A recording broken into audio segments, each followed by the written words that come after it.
Il decreto dignità prima di tutto penalizzerà purtroppo alcuni dei nostri lavoratori, 150-160 operai che noi abbiamo la necessità di assumere con contratti a termine ogni anno durante il nostro picco stagionale, che a partire dalla prossima stagione, cioè a partire da ottobre-novembre, non potranno più trovare un posto di lavoro presso Stiga. Il direttore risorse umane della Stiga, la nota società che produce rasa erba e attrezzi per giardinaggio, non usa giri di parole per ribadire il malumore e la preoccupazione che attanaglia da tempo l'imprenditoria del Nord-Est per colpa del decreto dignità.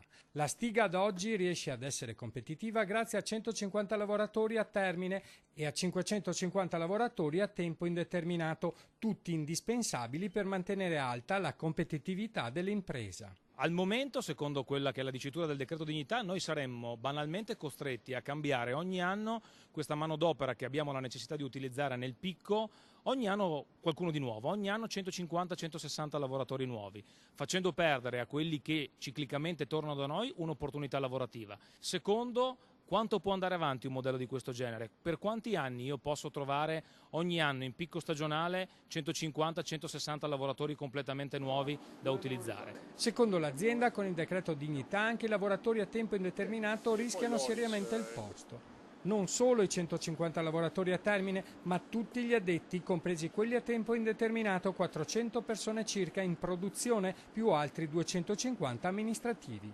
Per la Stiga gli effetti della stretta sui rinnovi dei contratti a tempo determinato imposta dal decreto dignità potrebbe indurre l'azienda a spostare le sedi all'estero, tanto da convincere la multinazionale a trasferire l'attività altrove, magari negli altri stabilimenti in Cina o in Slovacchia. Noi abbiamo già stabilimenti produttivi in Slovacchia ed in Cina. Purtroppo, lo ripeto, il rischio maggiore lo corrono i bravissimi lavoratori che abbiamo qui, non soltanto nell'immediato, come abbiamo detto, i 150-160 lavoratori a termine, ma nel medio termine a correre il rischio sono purtroppo le altre 400 maestranze di grande valore che noi vogliamo tutelare, che oggi fanno produzione qui a Castelfranco Veneto e producono i migliori trattorini per il taglio dell'erba in Europa.